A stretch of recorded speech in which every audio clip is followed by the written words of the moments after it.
أعوذ بالله من الشيطان الرجيم. بسم الله الرحمن الرحيم. كتاب رياض الصالحين. باب تأكيد وجوب الزكاة وبيان فضلها وما يتعلق بها. قال الله تعالى: وأقيموا الصلاة وآتوا الزكاة. وقال: وما أمروا إلا ليعبدوا الله مخلصين له الدين حنفاء ويقيموا الصلاة ويؤتوا الزكاة وذلك الدين القيم. وقال تعالى: خذ من أموالهم صدقة تطهرهم وتزكيهم بها. بسم الله الرحمن الرحيم، والصلاة والسلام على نبينا محمد وعلى آله وأصحابه وسلم تسليما كثيرا.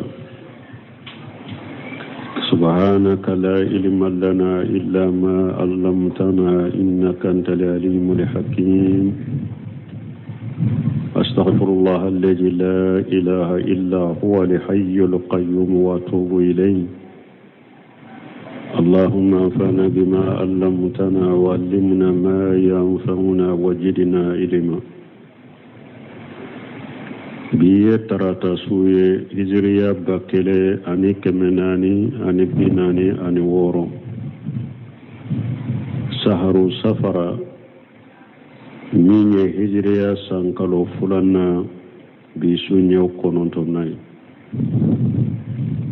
miladi nasaraw ka jate ba fulani muga ani nani sankalo shegina bisu nye otani sabanai. Ambe Dawda Bugu Masjid Raja Wambo Kono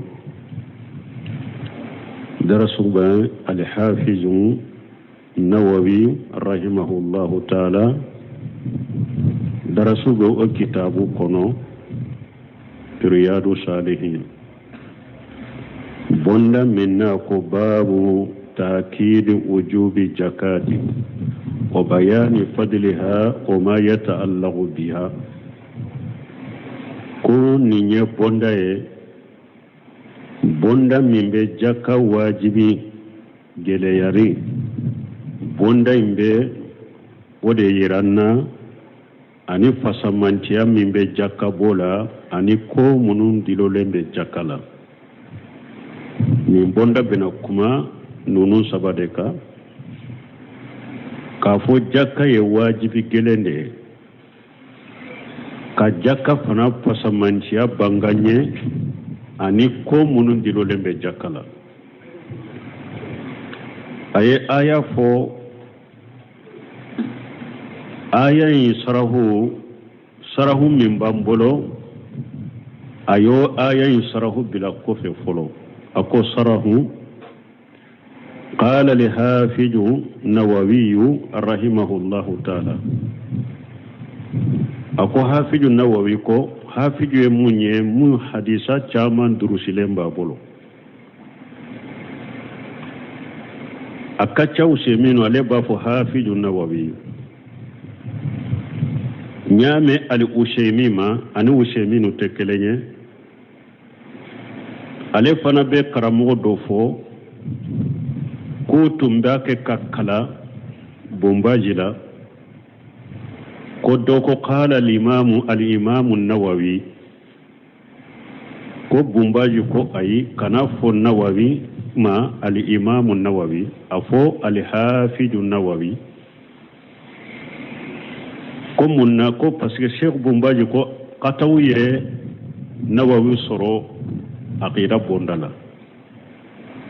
imamiya yede mo min ka aqida kanyi ni mo ba ladege aqida ni feuna mais ako aqida bonda la tawilu doye Nawawi soro mais be se ka fo al hafiju mais kana fo al imam ako bombaji de la kanin fo mais usemi ko mais bombaji yen nin fo sanu ka irisala doye ako Sheikh Albani Sheikh Imam Nawawi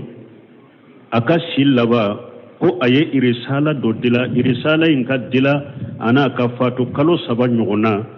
kayira o risala la atumbe tawili mununke kayira tubira kabulula asagira kata hali sunnor jamaka aqidama mankutu la kam mankutu nununa o risala usemi be o risala fo minye Abdurazak al-Badri abo risala kala ndawne Imam an-Nawawi risala min dila min bayira ko abe komi afatura sagira kabo akat aw tawilu sifat ko sagira kabo la kasilaba ako ola usemi ko ola abe se ka fama imam don qala al-Hafiz an-Nawawi rahimahullahu ta'ala في باب تأكيد وجوب الزكاة وبيان فضلها وما يتعلق بها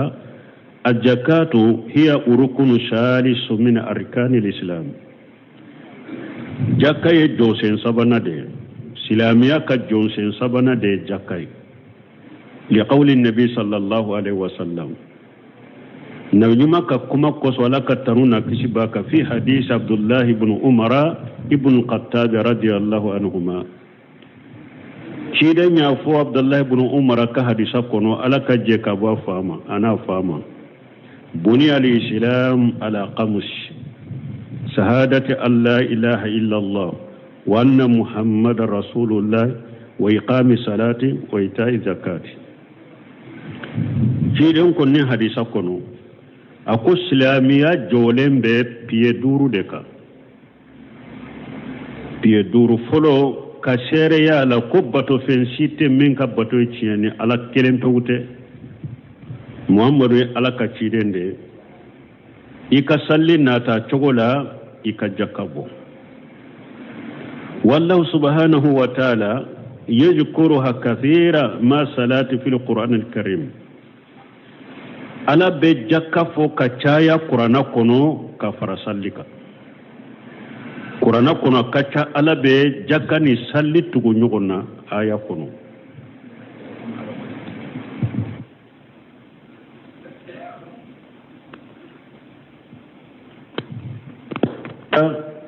Qur'ana kono ala be jakani salli tugu nyugona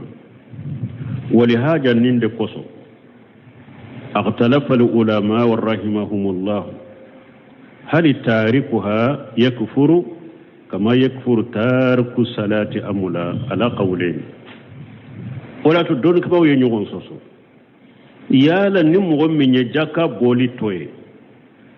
أتجيب كافريا و كم نمو من يسالي توي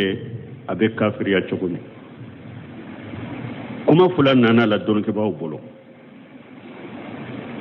يالا نمو من يجاكا بولي توي iye kafiriya wa comme ni mo mi salli to be kafira chukomi donc bo ka kuma fula bala me kuma sahalenye minye o yorola ni mo mi jakato ye takasulan wa bughla eye jakato ye la funi ala sosoni bagiluya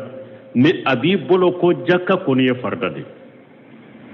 me eye jakato ye ni ala sosoni ka bagiluya de ite kafiriye ye kabayra jumbutige meni mo mi jakka boli toye abi bolo jakkate wajibi de ibe kafiriya o yorola wa zakatu hiya ta'abbudu lillahi ta'ala fi dafi mal maqsus min amwal maqsusat jakka ye bato de alay ni ben nafolo kere do ni ba bo min amwali makhsusati ka bo nafolo kere dola mana hakke kere londe nafolo hakke kere lendo ibo de bo ka bo nafolo kere dola ya e jakka a hakke kere na hakke donende do nafolo bete fana ko jakka wajibrala na kabe wajibiya nafulu dole la te wajibiya nafulu dole هذا المال المخصوص مقدر أربو الأسر نصف الأسر الأسر بنين نفلو كركرلين من بو جاكلا هك كركرلين من بو جاكلا كابون نفلو دولا وهك كركرلين لا تجلين دو أدو أربو الأسر iba fo tanna tilananina o yede sanu jaka worije jaka shefa munum bambolo ni ko ibe jaka be ulula jaka bo ibe jaka bo hakke min be bo urubul usur ni tanna tilananina o de be bo jakala tanna tilanani o de be bo jakala uba fo de mo urubul usur o yede sanu ni worije ni nafolo mugu munum bambolo nisful usur jaka dobe oye tanna tilance oye jumaye seneke fem ni e yere de ba lami seneke fem ni e yere de ba lami kononto tanna tilance de yo jakay tilance be farika na folo kay be tilance jakabo al usuru hakke dobe tanna ye oye seneke femmi abe mina kallili de ube sanji de ba lami oye kononto tanna jakay wakajalika yudfau ta'ifatun maqsusati kama sayati inshallah ewa bo choko kele na fana jama kulu kere lendo de be jakka bode jakka ma wajibi be fana ka sarahu tigi ka kumala aye ko sabab famu aka kumala ko sabayin folo hakke ni do de be bo jakala hakke min be bo jakala a kere lendo a donen do kele fulanna jakka wajibilente na fulo bela na fulo kere le undo de be ni jakka be bo ula oye fulanna ye sabana jakka be wajibiya mugo do de fanaka jakka te wajibiya mugo be kan ako komi ko ale o bena o faranfansha bena akoni ala sono faranfansha bena wa zakatu laha fawaidun azimatu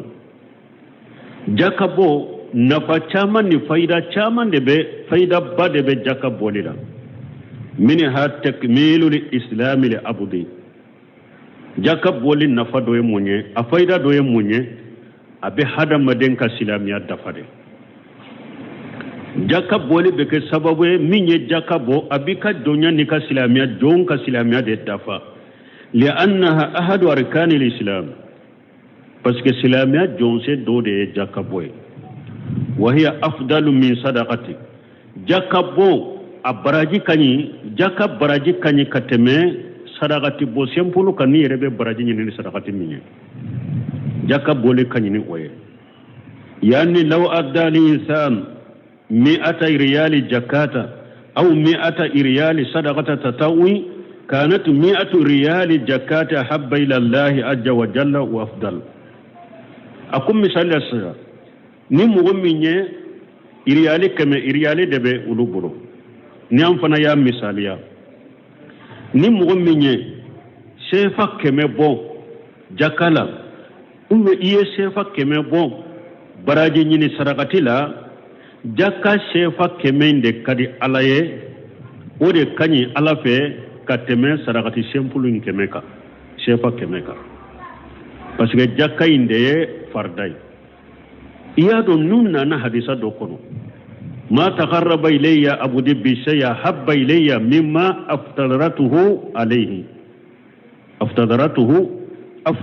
taradatuhu alayhi ala ko joma yere gerene ala ladi foye min kadinye katemenye min farda yayka wa minha ba kono anna li insana yakhruju biha min da'irati al-buqala ila da'irati al-kurama anko jakka fayda fulo abe jonka silamiya dafa parce que silamiya jonsen do de do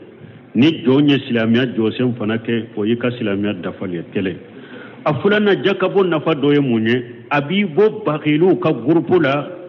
kido fonansiru de ka grupula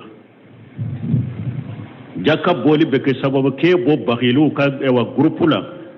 kumbu ka jamala uka ko ewa korin kono kido fonansiru de ka jamala li annaha bajalu mali parce que nafolo jakabo ye nafolo bode wal buqlu imsakul mali bagilu ya fana yede kana fulu mina akanka boka do yoro mita boka do yoro da فإذا بجلها الإنسان خرج عن كونه بخيلا إلى كونه كريما ni hada maden ye jakka bo i bora ka fo karasa ye bagilu ye i bora ola i donna kata fonnansiriyama i kera fonnansiri i bora bagilu yala i kera fonnansiri jakka bo nafa do ye ninye abi bo bagilu ya de la abi bo bagilu de la ki do fonnansirula o min habe jakka bo nafa wala mudaafatu li hasanati jakka boli beke sababu ye ki ka bara nyuman ujidi de lianna alladhina yunfiquna amwalahum fi sabilillah parce que mu'minun bukanna fulo sadaqati ala kasirala masaluhum ukam misaliya ka masali habbati abe komi kise nyo kise ambatati sabwa sanabila niyado dugu jukoro na falela ayen nyotin san wolon fula borala fi kulli sumbulati miatu habbati nyotin sa be nyokise keme bala jakabo misali ya ninde drome kele niya abo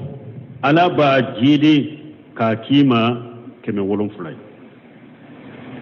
nyokise kele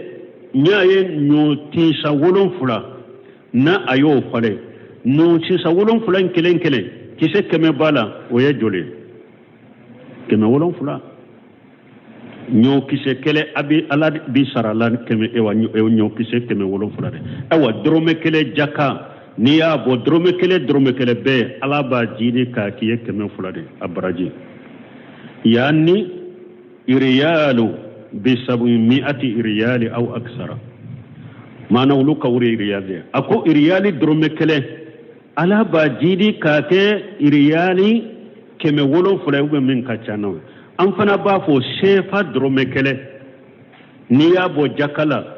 ala ba jidi kake shefa keme wolo fula ube min kachana jakabo na fado fula a faida do yenni wa minha abe jakabo ka faida wala anna fiha jabra liqulubil fuqara ودفع لحاجتهم وحماية من قدبهم جاكبون نفادو يمونye abe ewa fantan ka dusuku frake abe fantan ka haju gele munu be fantan ka bu ka haju be nyoni ni jakai na diruma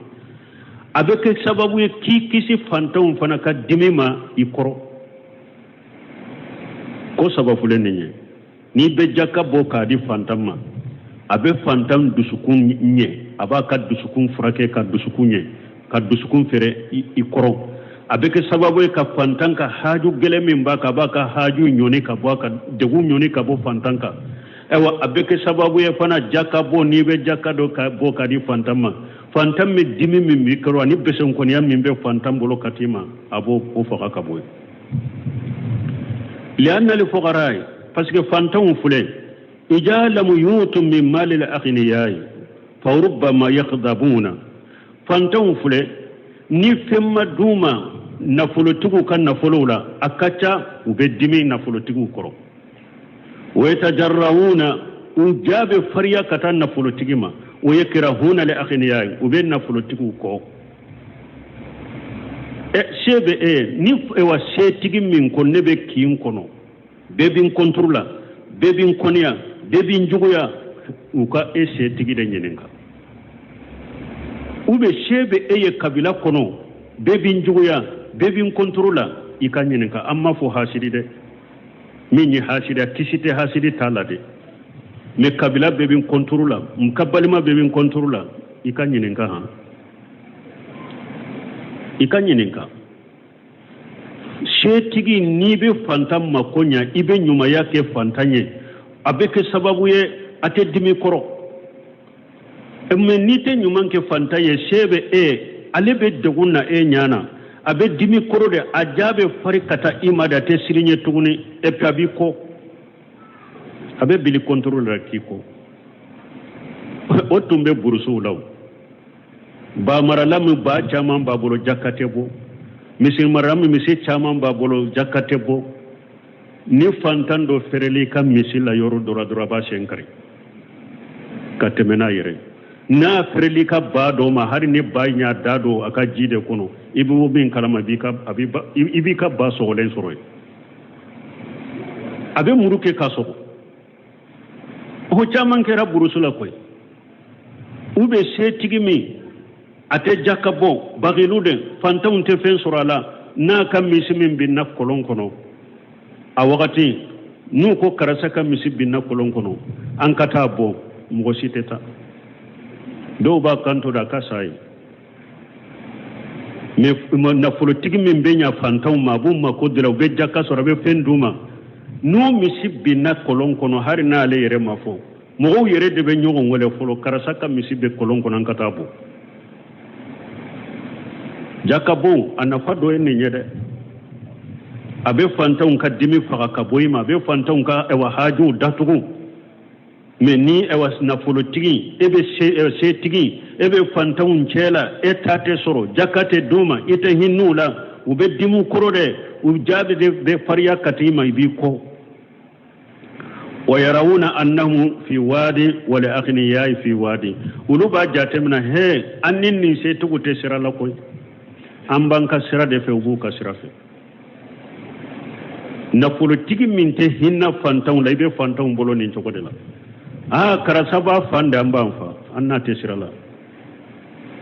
نينا تسرى لا يرو أو يرد بافو نكون نرى بيت من يوم كاري نتسجل في لا ne bin kasira de babu kasira fe ne makota bolo na folo tigi min te funnan sire fantawun cela ibe nin chokola wal ummatul islamiyatun ummatun wahidatun silama manto jamakulu kele de do yajibu awajibilen do anya ataqida kullu insani annahu libnatu fi suwari qasri ma ikhwanihi almuslimin silama manto ambe jamakulu kelende hada maden kele ka siri dusukunna ka fo silamiya ka fo hada madon ka fo sankancho eya ewa igbalima silamon iyu ka biriki kelendo de ni biriki dombe da nyogon ka chogo mere fo ka ke etage de hada maden kele fanaki yire jate mere igbalima silamon chela o chogola ko silamiya balima ya biriki do de e fanaye iko jate mina ko bili kunna li qawli nabi sallallahu alaihi wasallam nabjuma ka kuma ko salaka tanunda kisi baka al mu'min lil mu'min kal bunyan yasuddu ba'dahu ba'da kiden ko mu'mini ibalima mu'mini abe ko mi kogode kogo biri ko ni bogo be nyogo mina ka nyogo ngiri a chogo mi fo abe joka ke kogo yede mu'minu fana yo ode fo mu'minu ka nyogo mina de ka ɲɔgɔn giriya donc jakabo bɛ kɛ sababu ye k'o kɛ silamɛw ni ɲɔgɔn cɛ kan kala ɲɔgɔn na kan kanu dɔ ɲɔgɔn na jakabo bɛ kɛ sababu k'o kɛ o min ha b'o kɔnɔ jakabo nafa kɔnɔ annaha sababu fi sarahi sadri jakabo ye sababu de n'a bɛ hadamaden dusukun fɛrɛ k'i nisɔndiya ni yɛrɛ tɛ a bɛ dusukun fɛrɛ de d'i ma لأن الإنسان هذا ما دين كلما بجل شيئا من ماله سرح الله له صدره هذا ما كان نفلو فله ني فيمو فيم بوي كان نفلو لا او يورني كلي بيالا بوكي سبب كي دسكون فره كي نسونجا يرمته وهذا شيء مجرب وواقع بلو سمنو كون ني كودé كولو يني لا جربي كان لا جربي كا يده كون ني بكندeka وبكندeka لو يتصدق الإنسان بأدنى من واجب الزكاة لوجد في صدره انشراحا وفي قلبه محبة للخير نيكن كان كودي هذا ما دي ألا يفتن من واجبك جكلا نيابو أي ربو من كلام إدسكم بفرع إدسكم بهرقان نيا جكابو نفاي أنا فايدا ومنها abe jakabo kan nafana ka faidan wala annaha tutfiu qadaba rabbi jakabo be ke sababu ye ka alaka dimi faga kana joma wa tadfu mitata sui jakabo be ke sababu ye laban ko jugu ani saya ko jugu jakka bobbe ke sababe ko nyene ka bo hada madenga ni mogo te jakka bonne alama faraka laban ko jugu basoro saya ko jugu basoro saya ko jugu laban ko jugu jakka bo mo nyene ka bo mogo ka ndella ka me che don misi tigide do atunte jakka bo mogo kuma na fe ka dese doni ke bago kuma na ke ka defe fo do tara fo akaso ka kuma fe ko ka jakka bo amaso no ko tuma me banana saya nana ma fu kata nimbo abe kulore ko tasuma bale ka far kulola ube da ni cence de ka da tumbe burusu de la ube na ni cence de nu ye cence da uba nyigi ka cence ka nyigi cence indale cence nyigile ka da oka ka fini nyigi ku birala ona taba ba fo ku ye tasuma ka lela nu ye jisuma bwaka ba fa ye tasuma bonka tasuma ben far koloka fo ka tasa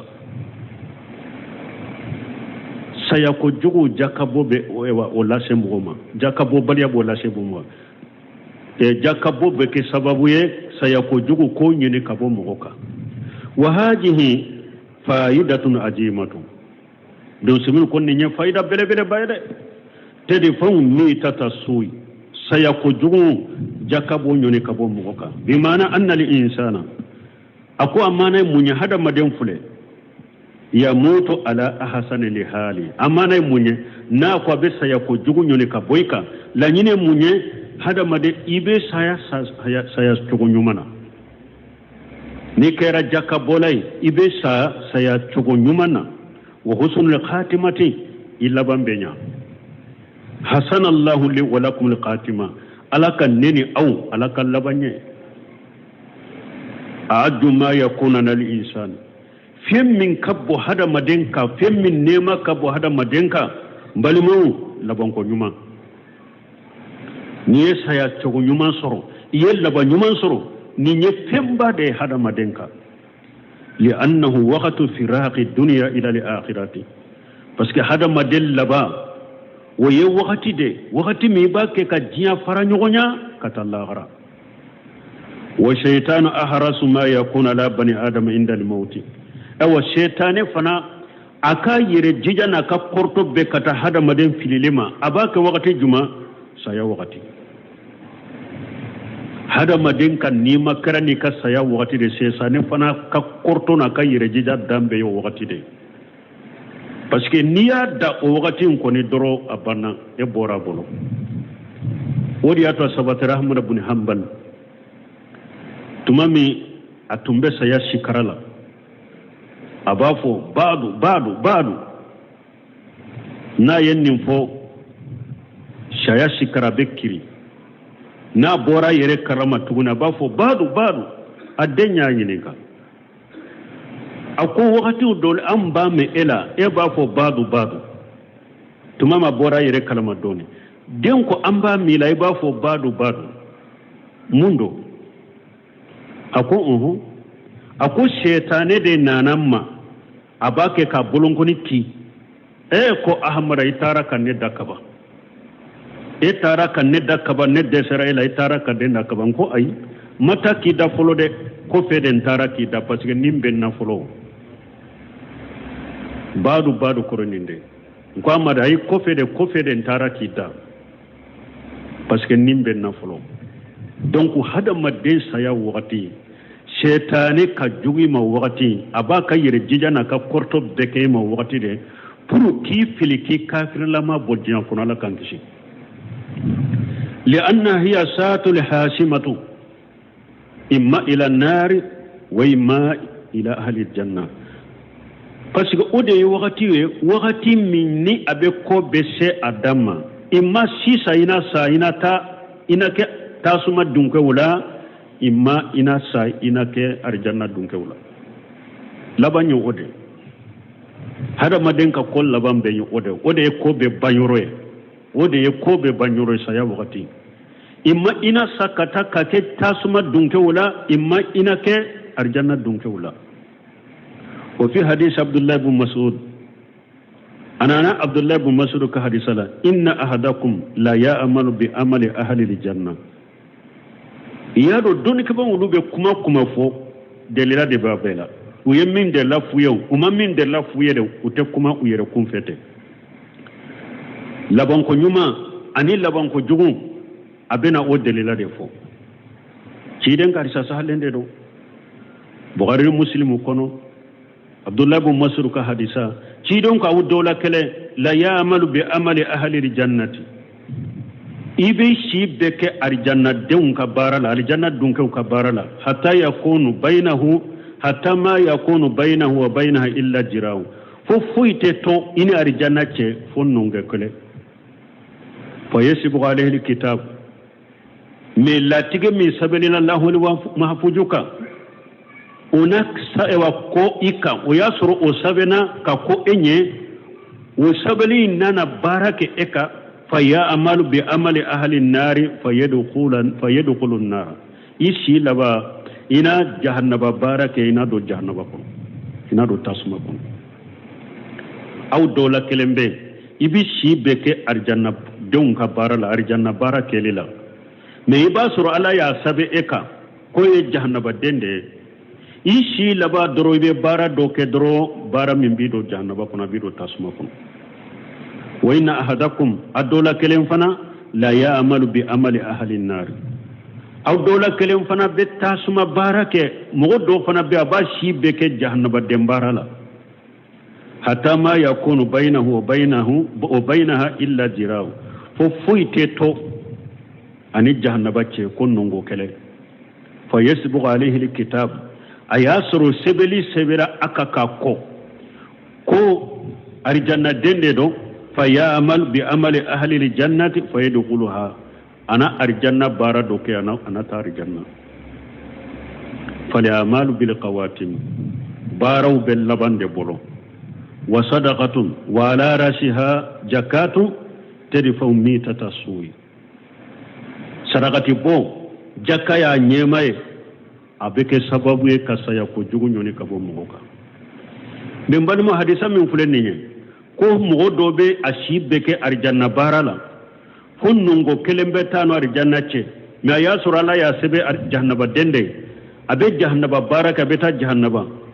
ube mogo dobe aba shibeke jahannaba dembarala me ba surala ya sebe ko arjanna dende do ashilaba fuite tawani arjanna te hunnungo kele foyte toni jahannabati funnungo kele abe arjanna barinka beta arjanna anana hadisa wala fima yabudu linnas harisha gwenyo on tafsir de fima yabudu linnas mana ibasuru atigla mo dusun kala side tunde mana aletumbe arjanna barake mimbe bange hadama dawnye kasoro addusukuntum mani me mimbe kene ka hadama dawnye arjanna bara de abake kake me basoro jaha khalashik tunte dusukun kono dusukun tumani ushi labade mimbe dusukun kono ala bobo me modo fana be tasuma barake mimbe bange hadama denyo me basoro adusukun kono khalashik be dusukun kani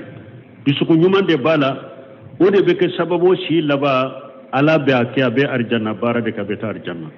me ate ko me hada madembi shi beke dusun kala sila alaye ko shi labala bi kabara be tiya ki bila kata jahannaba la wote o ma rabbuka bi jallamin lil abid alate jonsin tono nunu ke chogo de bula dina la ani hadisa wala wa minha abe hadisa abe jakabo faida wala anna an-nabiy sallallahu alaihi wasallam kunna bi malakatanuna kisibaka أخبر أن كل إمري في جل صدقته يوم القيامة جاكبون نفادو يمونيا فايدا دو يمونيا شيدا نيان كباريا كم مغو كلين كلبه قيامة دو كويبيكا صدقة سما كورو يادو يوم القيامة دو مغو بي سامبا بي دورو دكي جولي لا قيامة كنكا سامبا بي دورو تلبه جري حدما دمنا ميل دو كو كالي كلا حكي doko niye nyata inyata hake tilebe gere hada madon na ode hada madon be woshi doka woshi jibe al karaba kuru fulala doka woshi jibo kumbelela doka woshi jibo chamancela doka woshi jibo dakono do yerbe tunu ka woshi jikono men nindo sadaqati bola kelen kelebe ibi ka sadaqati suma koro ika sarakati beke suma de eba koro ite tileye wa kullu imuri fi jilli sadaqatihi yawm al-qiyamati hada madin kelen kele be bi ka sadaqati suma koro yawm al-qiyamah do fannasu takunu samsu fawqa urushihim qadra mil hada made tilebe ke hada madin kunna mili hake mili do ko kale kala do ko nya ni nyata inya yeli be dayromi tilebe surunya hada manena ni oye abe hada madin kunkolo ka ni ode wa haula al mutasaddiquna wa ala arasi sadaqatum zakatu min nin sadaqatu bolaw uka sadaqatu bo unyema ka sadaqatu bo abu kunkolo la bu nyema yala jakabo munum be sadaqati bo ani munum be jakabo yakununa fi jilli sadaqatihim yawm al-qiyamah ulu beke uka sadaqati suma koro yawm al-qiyamah do bal mo jakabo fayda fulede mo kana baglu yani ninye sadaqati bo nyuma ya anafa fule mo kana baglu yani nunu nyede min beddo ini yawm al-qiyamah don katilece samba bi durus doli wa haka li badu sulahai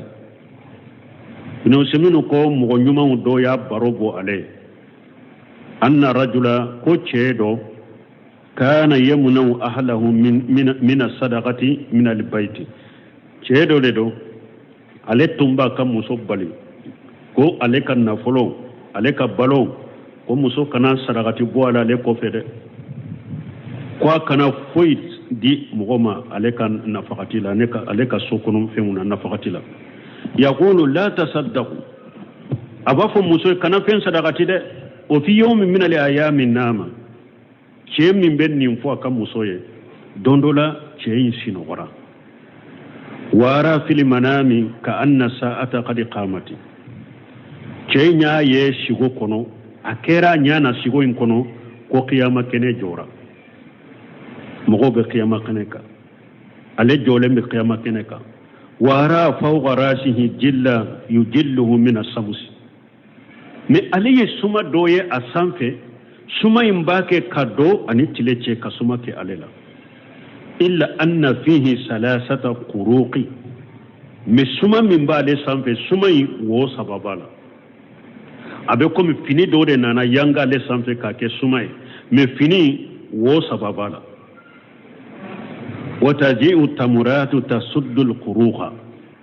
kasuma into akunna ni wo sababe suma na tile bake kado ni wo sabai nye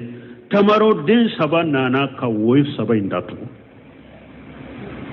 falamma qassaha la zawjatihi tumami abora sinogora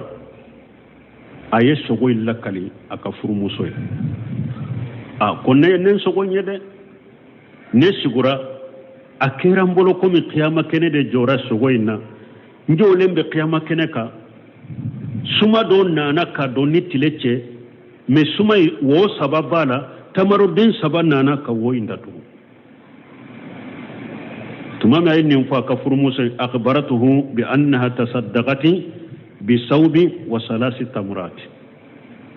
tumama ayni fa ka muso kwa ma muso infana che inkibari akonne ye ewa tamaro den saba nyode sadaqati ani fini kele fakana likisau al-awwal nye ewa bi annaha tasaddaqati bi sawbi salas tasaddaqati bi sawbi wa salasi tamurati musoyin ko chema konne ye fini kelende sadaqata ni tamaro den saba fakana likisau al-awwal huwa sawm lakinnahu makhruq nye sadaqati folo mimbo fini ndedo me fini asogolende tundo parce que ya sura le ya fo ka muso ko kana sadaqati bo me muso ma lamme muso in ka e watte in kan na folola akofe muso in fini do sadaqata kan na folola fini me wo sababala fini sadaqati len kofe ayat tamaro den sabab fana sadaqati mo dola akonne ye fini do sadaqati de me fini nya le folo de sadaqati wo sababala وجاءت التمرات ثلاثه فسدت القروق ففرح بذلك bo ako ika sogo nyemi nyere nyefini folo min sadaqati wo sababala o fininde fule ka yanga ika tumami wo saba min bala nye tamaro den saba min sarakatu ulu fana nana ka wo nunun datu nin fole chenye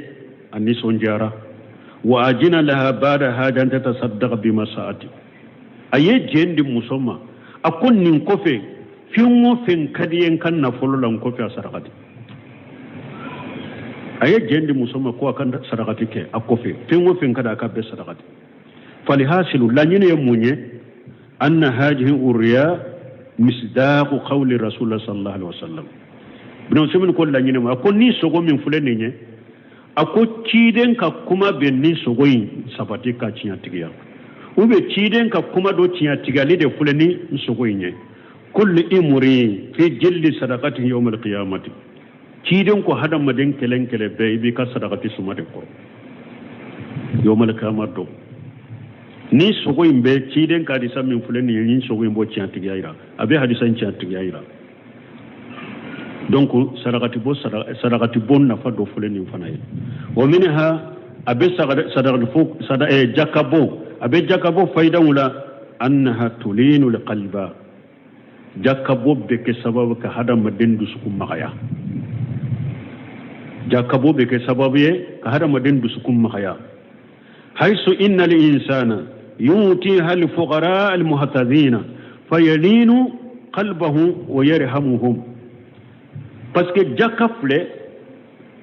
bola be jaka de ka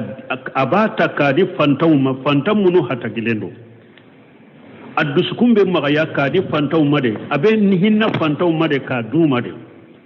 donc o ye duskum magaya lo be ke sababu ki duskum magaya o fi jalika ta'arrudu li rahmatillah nafulu tigi min bennin ke e fana yi yere di ala kan nema ma ni e hinara mogola eddu sukum magayara kata mogoma ka hinna la ka nema ka jakata ka dama puru ka ka darura na ka dagu nyoni naye e yere fana be komi i yere di ala ka nema ma ya anna allah inna ma yarhamu min ibadihi urhama parce que ala urhama ala be mogo nema aka jow nema mogo munun fana be mogo nema no be hinna mogola ala fana be wulutugo de nema wali haja فوائد كثيرة قد يطول في المقام ذكرها أو بنو سمنكو أكو نند كوسو أكو جاكا فل جاكابو أكو فايدة شامان دي بالا أكو نيب عليكو أكو بفو كما سيجي يورو بجانيا أسيجي يورو بجانيا نا أكو أكا بفو منيا دودي من أكو فايدة من بجاكابو لو بكافو سيجي يورو بجانيا وسياتي ان شاء الله تعالى الكلام على الايات التي ذكرها المؤلف والله الموفق دونك اكو كما بنا اياك مؤلف يا ايا من فو اكو كما بنا كي اوكا وقت بالا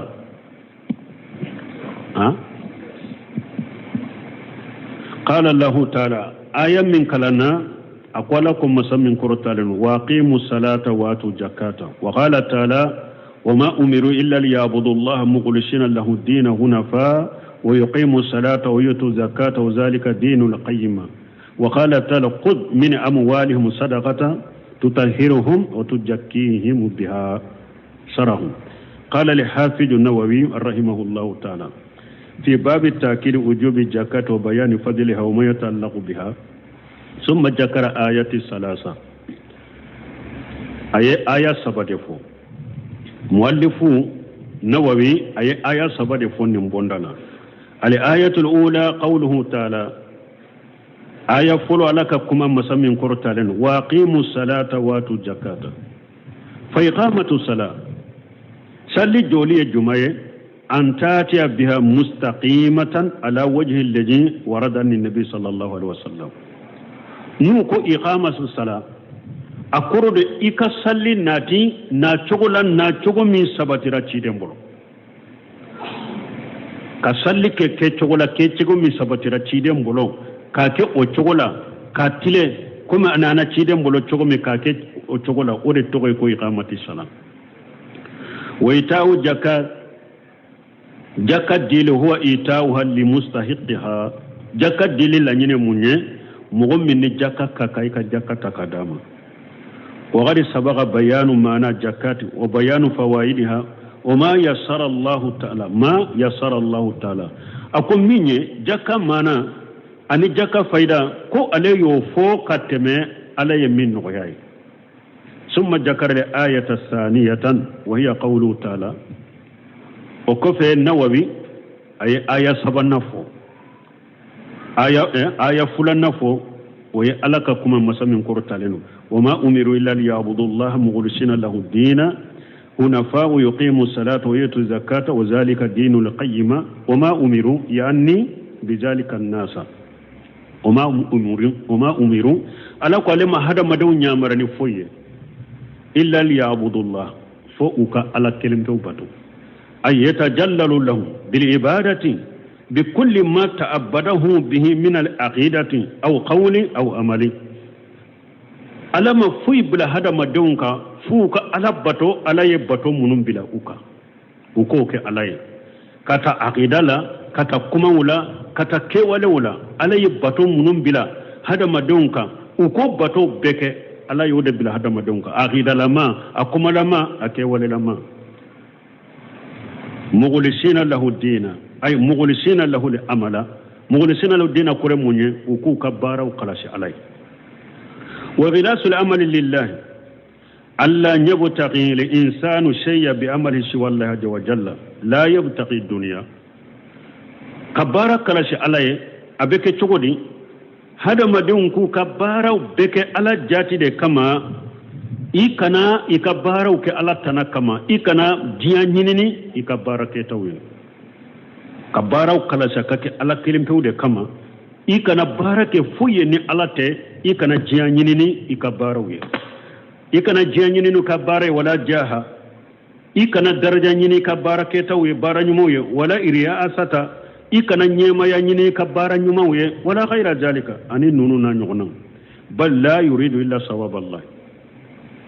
eka bara nyuma keto eka bato keto ikana fuide nyine na ni ala kasarati kani ka bara nyuma ni ka bato ke ko be jani ni nay kani ka bara nyuma ni ka bato ke ko be daraja nyine nay kani ka bara nyuma ni ka bato ke ko be nyema ya nyine nay ani nunu na nyugono jinya palasi jinya togo jinya tanuni ikani bara ke nunu kama kana bara ke foi kama foi ka ala kasarade la nyine مخلصين له الدين إنه وقوله تعالى هنفاء يا أني مائلين أني الشرك هنفاء كرموني نو جنجنين دو كابو مشرك ياما وهو إخلاص بلا شرك هنفاء كرموني كي دسكون كلاش عليه دسكون كلاش من مشرك يا تعالى وقوله يقيم الصلاة ويؤتوا الزكاة هذا هو شاهد في قوله ويؤتوا الزكاة ayayin fo kunye munye na wawi bolo na ko nube salli na ta chokola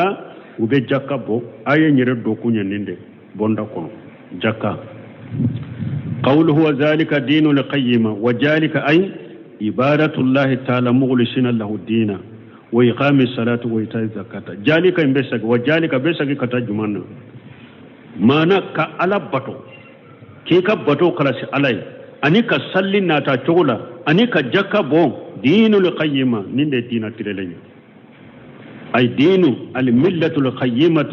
فهو الأمل المرضي عند الله عز وجل ودي دين تلالين دينا من تلالين دو أني بارا مني على بجيناي ني بارا من ني أجينين دو على في مسا من كباكورو تالين على بجيني بارا من ويدي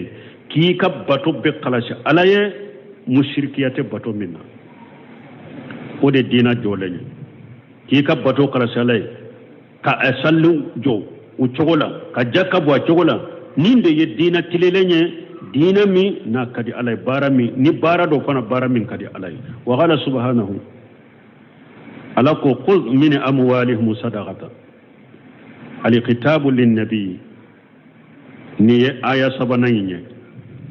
nin kuma ala ya nyasi kidendema ala kataruna kisibaka ala ko cide ma qul min amwalihim sadaqata yanni bijalika zakata la nyine munye ala ko cide ma jakka mina ula sheba ula to tanhihum wa tujakkihim biha wa salli alaihim tutahhiruhum min al-junubi wal akhlaq rajilati jakka mina ukanna fulula ku seneya kabo junubun la anu ku seneya kabo jogolankolon la amma kaunuha tutahhiru min al-junubi faliqawlihi ni aba kono ko jakka bi seneya kabo junubula o tara yoro juma ciden ko sadaqatu tutufiyu alqati'atan kama yutifu alma'u an-nara ciden ko sadaqati bo abe junubu faga kabo mogola komi ta suma niye jibwa kabe jibe tasuma faga jogomi donc tutahhiruhum nabu seneya kabo junubula wa ma kaunuha tutahhiru al-akhlaq rajilatan minni ewajjaka bi hada madin seneya kabo jogolan kono fanama fali annaha tulhiqu al-insanu bil kuramai wal muhsinina jakka bofle abeke sababu ka hada madin lewa inse mugo jumama ki fara mugo jumanka fonan shirun nyuman kelaw bima yabjuluhu min amwali jakati li mustahiqiha ibake ka jakka nafulo min boka di mugo mani mugo min kaka nay ibako ko dili minke obeke sababu ye ke fara fonan shiru de ka ani nyuman kelaw donc ninde e ka jogo seneyale jakka bo abe hada maden seneya kabo junubuma abe I seneya kabo jogo lankoloma abe ka junubu yafa abe seneya kabo jogo lankoloma parce que bagilu ya ye jogo lankolo de ni mo min be jakka bo I bora bagilu la I do na fonnan siru de la wa tujakkihim biha na ko tujakki bi ay tunammi akhlaqahum ba'da tathhir min akhlaq rajilati wa tujakkihim biha awa unu ka jogo fana jidi u ka jogo nyuma fana na jidi jogo nyuma na jidi tunammi akhlaqahum u ka jogo nyuma na jidi ba'da tathhir min al-akhlaq rajilati usenalen ko fe kabo jogo ma jogo nyuma fana na jidi bolo tunammi al-akhlaq al-fadilatan jakka bobbe ke sabaw ka hadam maden ka jogo nyuma jidi de o to jakkihim biha to jakkihim aidan dina o to jakkihim biha tuguni ko ka dina fana seneya jakka bo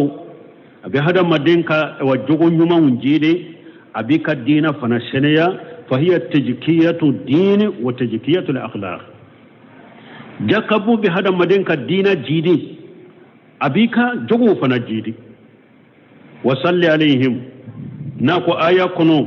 salli alaihim ay adu lahum bis salati alaihim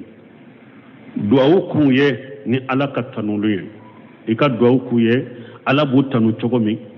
ala be nema kuye chogomi wa kana nabi sallallahu alaihi wasallam idha atahu qaumu bi sadaqati qala lahum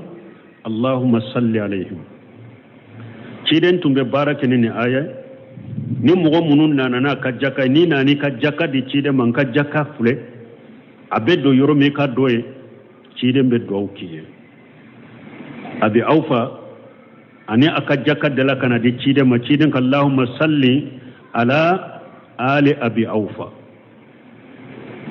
donc mogo be delela tanire yande ka salli mogo kelen kan nima ka ma komita manche wakati wala basitala parce que tidon ka allahumma salli ala abi aufa ni mu'minna ka jakka bena tide na jakka nana kana di tide ma atumbe ofi allahumma salli ala fulan me ka ketta man seye mugo ka we nabi mu doronde abe ketta man seye wulude ka tiden tumbe ni mu'minna ka jakka nana be salli ka ba allahumma salli alaihim mana duaude do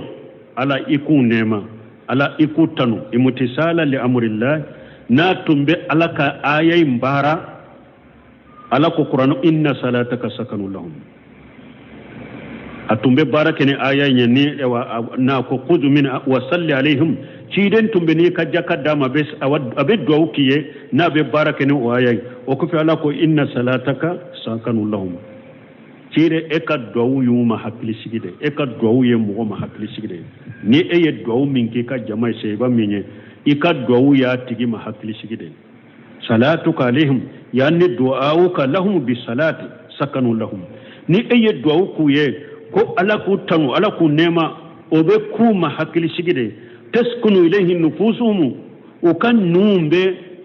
sabati ka tɔn ma o tɛ tɛmɛ innu qulubuhum u ka dusukun bɛ mafantiya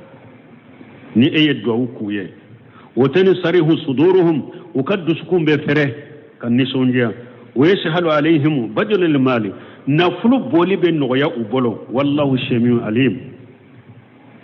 ala de ye masa n'a bɛ kuma bɛɛ mɛn ala de ye masa n'a bɛ ko bɛɛ dɔn inshallah aya ninnu fana o fi hajihi le ayatin salas lusiminu ka bɛ nin aya saba la dalilu ala ujubi jakat delula bɛ nin aya saba la ko jaka boli ye wajibi de wa annaha min afdalil a'mal a bɛ nin aya saba la ka yira fana ko jaka ye baaraw fasamanti de wa sayati inshallah al kalam fil ahadisi fi ma ba'du mais hadisa munun nana bondala ako ni ala sonna kuma bena ke uluka ni ala sonna an fana tabo cogo de la anan fana ka dirsu wati banni kera kelenye ni ala sonna ni bonda ka hadisawu wati were kuma bena kuka subhanaka allahumma rabbuna bihamdika ashhadu an la ilaha illa anta wa astaghfiruka wa atubu ilayk. أعوذ بالله من الشيطان الرجيم بسم الله الرحمن الرحيم كتاب رياض الصالحين